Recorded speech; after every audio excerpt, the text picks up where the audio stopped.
glória a ti, Senhor. Cristo, palavra de Deus. Salve nosso Rei, somente vós tende compaixão dos nossos erros. Salve Cristo, luz da vida, companheiro na partilha. Louvor e glória a ti, Senhor. Cristo, palavra de Deus. Louvor e glória a ti, Senhor. Cristo, palavra de Deus. O Senhor esteja convosco. Ele está no meio de nós. Proclamação do Evangelho de Jesus Cristo segundo Mateus. Glória a vós, Senhor. Naquele tempo, um dos 12 discípulos, chamado Judas Iscariotes, foi ter com os sumos sacerdotes e disse: o que me dareis se vos entregar Jesus? Combinaram então 30 moedas de prata. E daí em diante, Judas procurava uma oportunidade para entregar Jesus. No primeiro dia da festa dos ázimos, os discípulos aproximaram-se de Jesus e perguntaram: onde queres que façamos os preparativos para comer a Páscoa? Jesus respondeu: ide à cidade, procurai certo homem e dizei-lhe: o mestre manda dizer, o meu tempo está próximo, vou celebrar a Páscoa em tua casa, junto com os meus discípulos. Os discípulos fizeram como Jesus mandou e prepararam a Páscoa.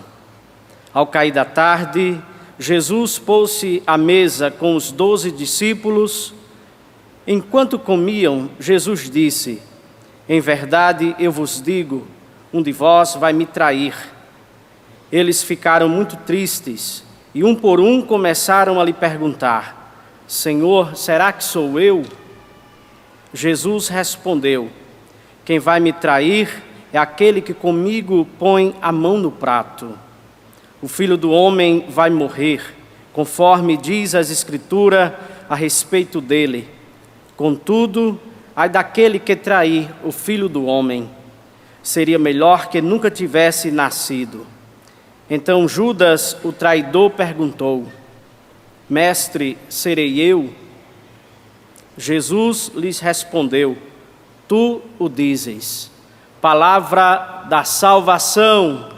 Glória a vós, Senhor.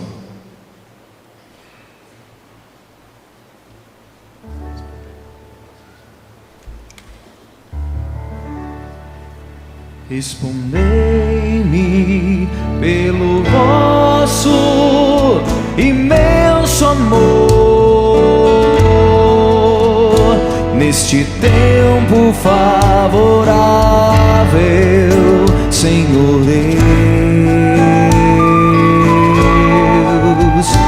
Respondei-me pelo vosso imenso amor,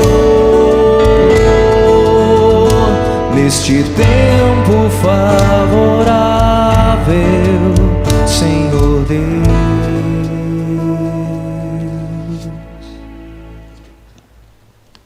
Meus irmãos, minhas irmãs, nós já estamos na Semana Maior, a Semana Santa. E a liturgia nos conduz para esse maior evento, a nossa salvação. Os nossos olhos se voltam para esse grande mistério que nós celebramos. A liturgia nos conduz para isso. E quando nós escutamos a primeira leitura e o Salmo, nós somos introduzidos nesse mistério, o mistério da nossa salvação. Jesus, ou melhor, o profeta vai dizer: o Senhor abriu meus ouvidos, não lhe resisti e nem voltei atrás. A palavra obediência vem do latim obeaudire, que está totalmente vinculada à escuta. E hoje o profeta Isaías vai trazer isso, vai trazer essa revelação para nós.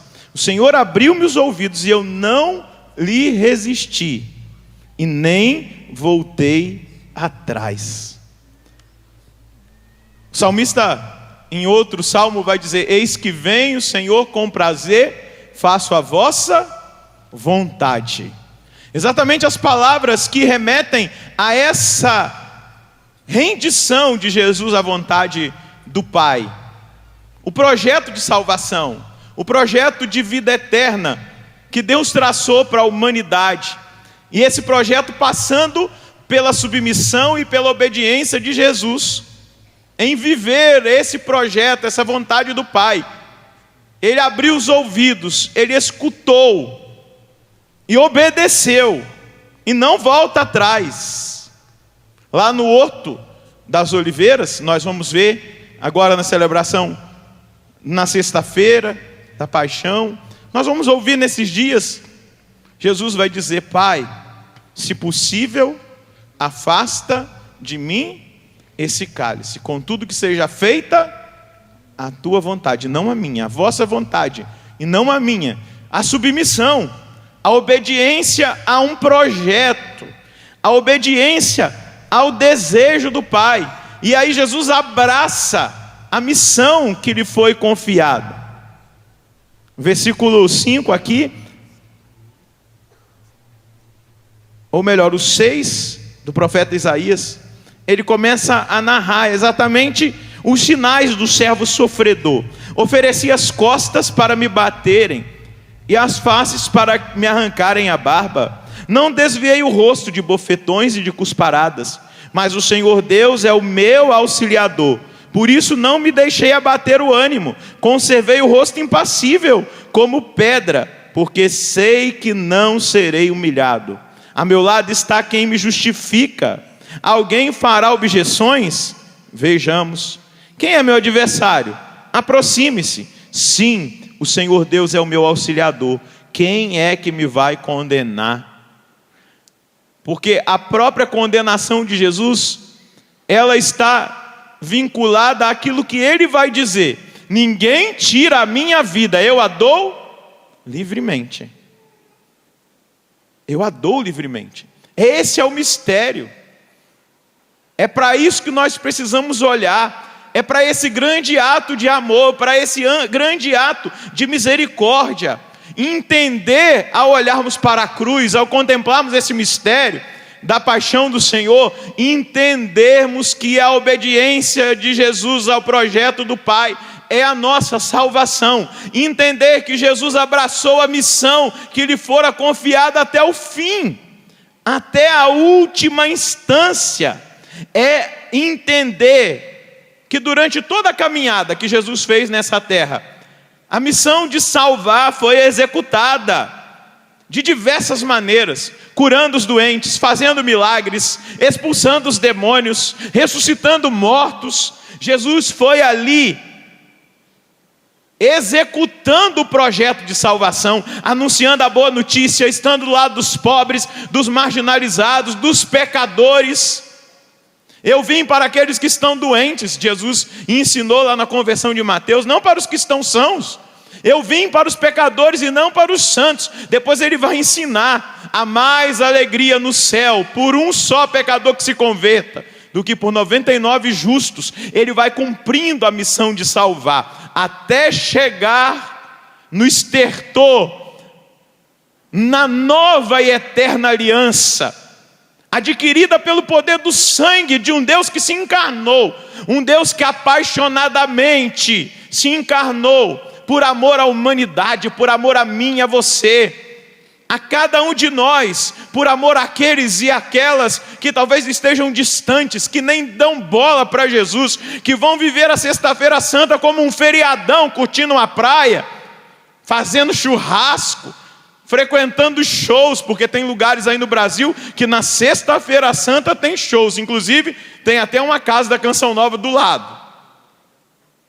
Na sexta-feira santa, um baita show de axé, porque estão distantes, mas Deus morreu por eles. Deus não exclui ninguém. Essa morte é para abarcar a todos e de todas as gerações. Veja só o que vai dizer um santo, um grande santo da igreja chamado São Basílio Magno. O desígnio de Deus e Salvador em relação ao homem consiste em levantá-lo de sua queda e fazê-lo voltar do estado de inimizade ocasionado pela sua desobediência. Veja só o que o santo diz: fazê-lo voltar do seu estado de inimizade ocasionado por sua desobediência à intimidade divina. Deus, pela morte de Cristo, quer nos trazer de volta a intimidade que foi perdida pela desobediência. Um Deus que caminhava no jardim com um homem todo dia à tarde, na brisa da tarde. Esse homem desobedeceu, rompeu com Deus por opção, por livre opção. Deus não rompeu com o homem, mas Jesus vem nesse projeto de salvação fazer com que o homem volte a ser íntimo de Deus, amigo de Deus, recuperar a intimidade perdida pela desobediência. Esse mistério que nós celebramos, o mistério da salvação, é exatamente isso. Um Deus que ama tanto e que Ele é capaz de dar a própria vida para que nós recobremos a intimidade com Ele. E aí, São Basílio vai continuar. A vinda de Cristo na carne, os exemplos de sua vida apresentados pelo Evangelho, pela paixão, a cruz, o sepultamento e a ressurreição, não tiveram outro fim senão salvar o homem, para que, imitando a Cristo, ele recuperasse a primitiva adoção filial. Para que serviu a paixão e serve a paixão, a morte, o sepultamento e a ressurreição de Jesus? Diga comigo: para salvar o homem. Diga mais uma vez: para salvar o homem. Agora bata no peito: para salvar a mim, que sou parte dessa humanidade. E eu aceito, Senhor, esse amor salvífico que atinge a minha vida, que transforma a minha história, que ressignifica tudo. Dá de novo, Senhor, significado à minha vida de fé, a minha caminhada espiritual. Eu não quero viver essa Semana Santa de qualquer maneira. Eu quero olhar, Senhor, para esse mistério da sua paixão, da sua morte, do seu sepultamento, da sua ressurreição, assumindo a minha salvação e a salvação do mundo inteiro, da humanidade, em todas as gerações, em todos os tempos. Eu quero tomar posse disso. Digo: obrigado, meu Deus.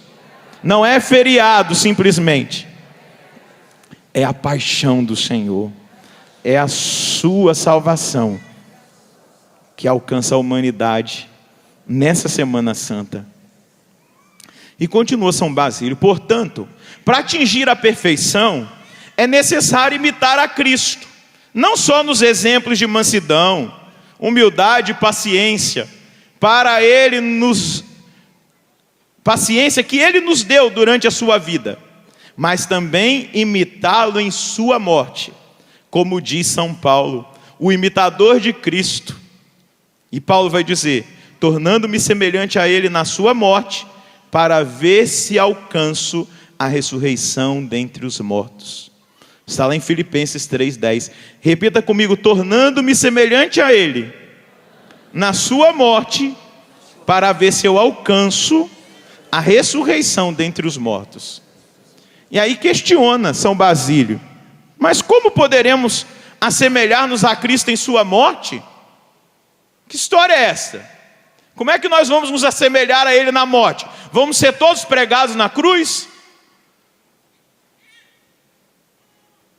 Como nós estamos rezando por um padre salesiano que está para ser crucificado na Sexta-feira Santa lá pelo Estado Islâmico, sequestrado nas mãos dos terroristas, e eles prometem crucificá-lo na Sexta-feira Santa.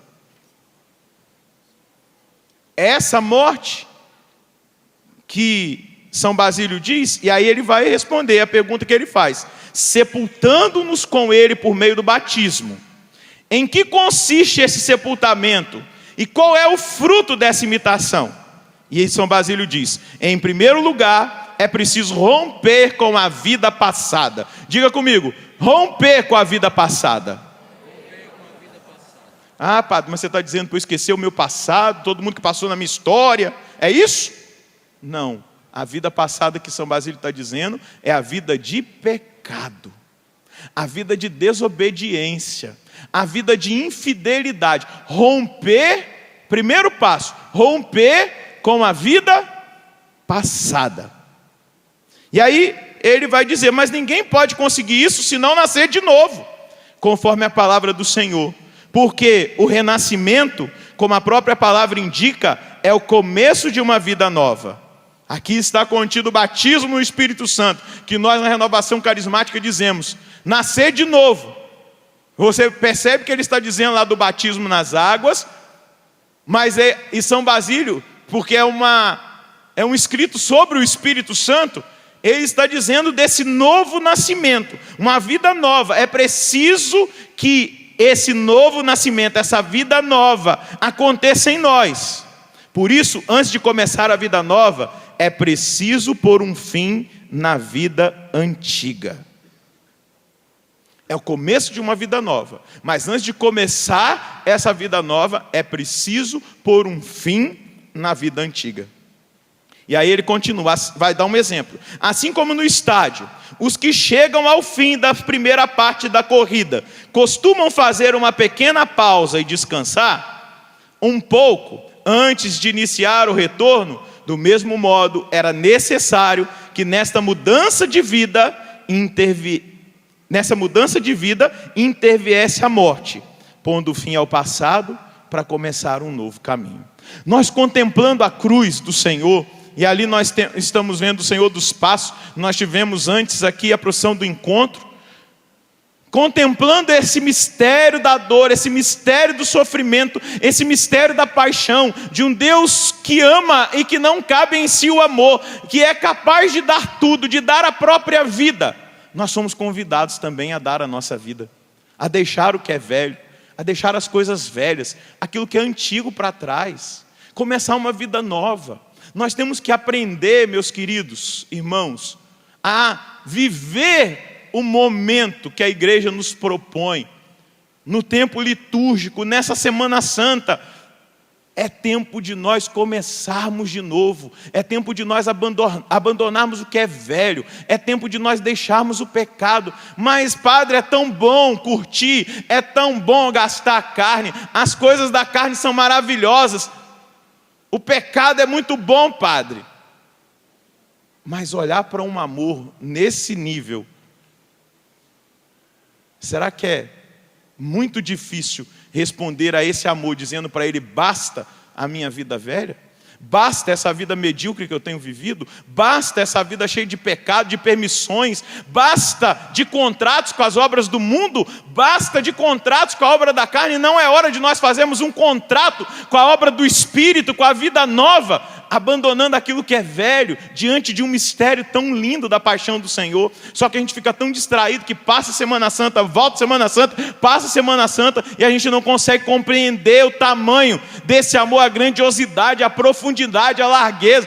Também o mundo está trabalhando para a gente ser pessoas, nós sermos pessoas superficiais, cada vez mais uma superficialidade, e um esvaziamento das coisas sagradas, uma dificuldade de entrar no mistério, uma incapacidade, uma aceleração que se vive hoje, que a gente tem dificuldade, a gente não consegue, a gente está em vários lugares ao mesmo tempo, a gente está até aqui na missa, mas a cabeça está em mais 5 lugares diferentes, porque a gente está pensando em tudo aquilo que vai ser, a gente não consegue entrar no mistério. Mas é hora de nós pararmos diante desse mistério e tomar uma decisão. Meus queridos, Judas foi escolhido por Jesus como todos os outros. Jesus passou uma noite inteira em oração e diz que ele desceu da montanha e ele escolheu aqueles que ele quis. E ele escolheu Judas. Ah, mas ele escolheu Judas para cumprir a promessa, a palavra de que ele iria ser morto. Espera aí, Concílio de Trento vai dizer: se alguém disser que Deus agiu na traição de Judas como agiu na conversão de Paulo, seja anátema. Não, Jesus não chamou Judas para ele ser o traidor. Judas transformou-se em traidor no caminho. É bem diferente. Ele não foi chamado como um traidor, ele foi chamado como os outros, para ser discípulo. Mas como a gente percebe, a gente até está na palavra, Judas era ladrão, era corrupto, gostava de roubar bolsa de dinheiro, comum dos apóstolos. Nós vemos isso. O dinheiro muitas vezes, meus queridos, seduz as pessoas. Verdade ou não é? E olha as pessoas que podem ser seduzidas pelo dinheiro. Levanta a mão aí. É nós, meu querido. Todos, sem exceção. Todos. Meu Deus, nós temos visto aí, a olhos nus, pessoas se vendendo por dinheiro, vendem o seu caráter, a sua dignidade, traem o povo pelos seus interesses pessoais. Quantas histórias nós temos ouvido de corrupção? É o caos, são as sequelas do pecado original em nós. Quantas pessoas perdem família por causa de dinheiro, amizades por causa de dinheiro, entram em briga por causa de herança, divide. A pessoa nem esfriou no caixão, já está brigando, quem vai ficar com o que vai? Dinheiro. Mas eu não acredito que foi somente o dinheiro. Judas não traiu Jesus somente por 30 moedas de prata, só por causa daquele dinheirinho, porque ele tinha essa tendência de ser um ladrão. Eu acho que nós temos que nos convide que Judas, ele tinha convicções profundas. Ele fazia parte do grupo dos zelotas. E ele tinha uma visão de que o Messias seria um libertador político. Que o Messias viria e tiraria Roma do poder, porque o Império Romano governava Israel. E ele tinha na cabeça dele que Jesus, o Messias, ele implantaria um sistema político justo, tendo Israel como cabeça, governando e colocando a sua maneira de vida e de visão para todo mundo como um império justo, governado pelo Messias. E deixa eu dizer, Judas se decepcionou, porque ele criou uma expectativa de um Messias que não existia. Judas criou a expectativa na cabeça dele de um Messias que não existia. Agora eu preciso dizer para você, o que aconteceu com Judas pode acontecer com você e comigo. Nós podemos nos decepcionar. É o grande perigo de nós nos decepcionarmos com Jesus. Porque Ele não vai ser como nós gostaríamos que Ele fosse. Porque Ele não fez o milagre que eu esperava que Ele fizesse. Porque Ele não resolveu as coisas do meu jeito. E a gente vai se desiludindo de Jesus. A gente vai se desiludindo como Judas foi se desiludindo. Ele não amava mais o mestre. Quem ama não entrega, não trai. Ele foi perdendo. E Jesus já tinha avisado lá naquele sermão de João 6. Quando ele foi dizendo que quem não comesse da sua carne e bebesse do seu sangue não teria parte com ele. Alguns discípulos naquela hora disseram: isso é muito pesado para nós. E foram embora. E Jesus olhou para eles, para os 12, e falou: vocês não querem ir? E aí Pedro disse: a quem nós iremos, Senhor? Só tu tens palavras de ver. Judas podia ter arrumado a malinha dele, ó, e picado mula. Não dá para mim. Não é do jeito que eu pensava. Ele é muito mole. Ele beija os pecadores. Ele não briga com o pessoal do império. Ele fica corrigindo, na verdade, a nossa gente lá no templo, os fariseus. Poderia ter ido embora, mas ele foi alimentando a decepção. Decepção. É tão fácil nós nos desiludirmos com o Senhor, que exige de nós conversão. Acabei de falar aqui de conversão, de vida nova. Exige de nós conversão, exige de nós mudança do nosso modo de ser, de viver. Meus queridos, há um risco tremendo de um cristianismo frio, de nós sermos cristãos frios, que já não cremos de verdade. A gente finge que crê, a gente vai até na igreja, vai nas funções da Semana Santa, vai na vigília pascal, mas somos cristãos frios, não cremos mais. Existe um risco tremendo de nós trairmos o nosso mestre, de nós entregarmos como Judas entregou. Não julgue Judas. Não julgue Judas, porque um pouquinho dele está em nós. Um pouquinho dele está em mim. Um pouquinho dele está em você. No nosso coração. No nosso pensamento. Não julguemos Judas, porque nós temos um pedacinho dele em nós. Existe um perigo tremendo que ronda a nossa humanidade. Tremendo. E que precisa ser contido pela vigilância, pela oração e pela decisão de seguir o Senhor, de amá-lo, mesmo que Ele não faça o que eu quero, mesmo que Ele não realize o milagre que eu espero, mesmo que Ele não me cure, mesmo que Ele não responda a minha oração como eu gostaria que Ele respondesse, eu não vou deixá-lo, porque Ele já me deu tudo o que eu precisava. Ele já derramou cada gota do seu sangue por mim. Ele passou pelos mais dolorosos suplícios por amor a mim. Ele foi julgado. Aquele que não tinha pecado, não é isso? Deus o fez pecado por nós. Ele foi condenado à morte como um malfeitor. Ele foi dilacerado no seu corpo, quando foi flagelado, ele foi humilhado, cuspido, por amor a mim e a você. Ele já nos deu tudo. E se não vier, quando nós temos a consciência da salvação, se o milagre não vem, se a cura não vem, se a libertação não vem, se a resposta da minha oração não vem, tendo consciência de que Ele já fez tudo por mim, eu nunca vou deixá-lo e nunca vou traí-lo. Mas é necessário treinar a consciência. É necessário treinar os sentidos, é necessário treinar o olhar, é necessário treinar o coração diante do mistério da paixão. Eu já disse isso aqui, São Francisco de Assis teve problema de vista, ficou praticamente cego de tanto chorar olhando para o crucifixo, porque se sentia profundamente amado por Jesus ali na cruz. A maioria dos santos, Padre Pio ficava horas diante do crucifixo chorando. E aí eu vou falando Santa Gema Galgão, Santa Teresa d'Ávila, São João da Cruz, os místicos entravam em êxtase diante da cruz,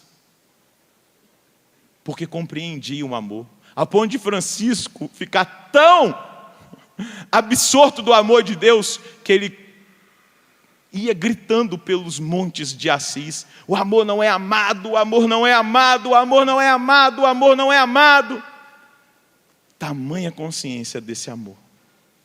Se eu tenho consciência do amor, se aquilo que eu esperava não aconteceu, eu continuo amando, porque Ele me amou por inteiro e deu a vida dele por mim. O resto é só acréscimo. Isso é compreender aquilo que nós começamos a vivenciar nessa Semana Santa. Cuidado com o Judas que tem dentro de você, porque ele pode trair Jesus pela decepção, pelo apego ao dinheiro, pela corrupção, como muitos estão traindo. Mas eu sei que naquela cruz, aquele sangue que caiu foi também por Judas. Porque às vezes a gente fica assim: ele está condenado. Eu não sei, a igreja não declara isso. Mas Jesus morreu por Judas. Não morreu só por Pedro, por João. Judas já estava morto, se enforcou. Mas Jesus morreu também por Judas. e tem morrido pelo Judas do tempo atual, que tem traído Jesus. Seja roubando o dinheiro do povo, seja traindo pelos pecados da carne, Jesus também morre por eles. Jesus morre por você.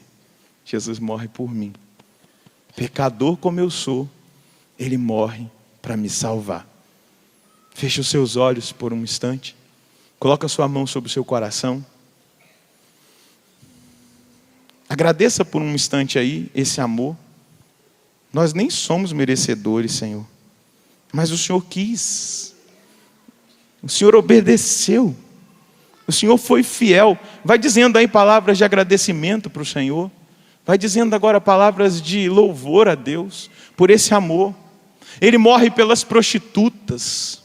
Ele morre pelos ladrões. Ele morre pelos traficantes. Ele morre por aqueles que estão na criminalidade.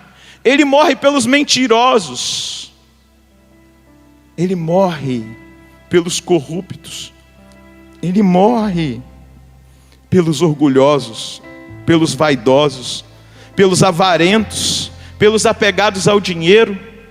Ele morre por cada pecador. Nessa sexta-feira santa, quando nós celebrarmos a paixão do Senhor às 15 horas, ao beijarmos a cruz, ao venerarmos a cruz, ao adorarmos a cruz, nós adoramos a salvação de toda a humanidade, daqueles terroristas que lá em Bruxelas mataram tantos inocentes. Ele morre por eles. Ele morre pelo seu marido que talvez esteja amarrado aos vícios. Ele morre pelo seu filho, pela sua filha que talvez estejam afastados da igreja, estejam aí no mundo, vivendo no álcool, nas drogas, na prostituição. Ele morre por aqueles que estão na prática do homossexualismo. Por todos, Ele não exclui ninguém. Ele morre pela humanidade inteira. Ele morre pelos ateus, pelos agnósticos. Ele morre pelos indiferentes. Ele morre por aqueles que estão nas falsas doutrinas. Essa morte é libertadora. Ele morre pelos adúlteros. Ele morre porque Ele ama. Ele se entrega porque Ele ama, porque Ele acredita, porque essa é a missão: salvar, salvar, salvar. Obrigado, Senhor, por tão grande amor. Obrigado, Senhor, pela nossa salvação. Eu não sou merecedor, mas o Senhor resolveu. O Senhor decidiu. O Senhor deu ouvidos. Ele abriu os seus ouvidos. E o Senhor não resistiu e não voltou atrás. Como ovelha em silêncio foi para o matadouro. E ali, cordeiro imolado, ressurreto, o Senhor nos salvou. Obrigado, Senhor, por essa salvação. Obrigado, Senhor, porque ninguém me ama como o Senhor. Obrigado porque ninguém me ama dessa maneira. O Senhor deu a vida por mim. O Senhor deu a vida por mim. O Senhor deu a vida e dá a vida pelos errantes, por aqueles que nessa Semana Santa serão resgatados pela oração da igreja, serão resgatados pela força da Páscoa, sairão das trevas e encontrarão a luz da libertação. Muito obrigado, Senhor, porque ninguém me ama como o Senhor. Ninguém me ama como o Senhor. Muito obrigado, Senhor. Eu assumo o seu amor, eu assumo a salvação, eu assumo a sua misericórdia.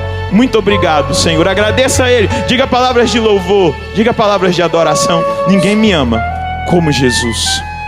Ninguém te ama como eu. Ninguém te ama como eu. Olhe pra cruz, esta é a minha grande prova. Ninguém te ama como eu. Ninguém te ama como eu. ninguém te ama como eu. Olhe pra cruz, foi por ti, porque eu te amo. Ninguém te ama como eu. Abraça o seu peito e escuta isso mais uma vez: ninguém te ama como eu. Ninguém te ama como eu. É Jesus que diz para mim e para você. Ninguém te ama. Para você que estava afastado, atolado no pecado, nas obras da carne, da morte. Olhe pra cruz, esta é a minha grande prova. Ninguém te ama como eu, diz o Senhor. Ninguém te ama como eu. Ninguém te ama como eu.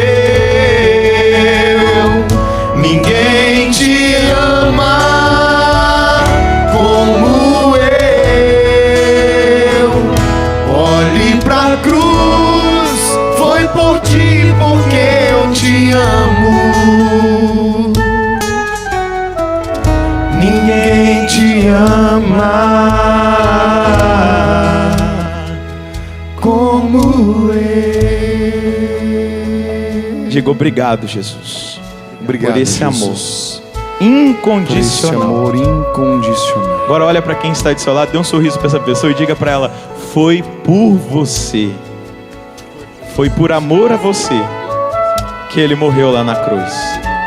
Amém. Louvado seja nosso Senhor Jesus Cristo.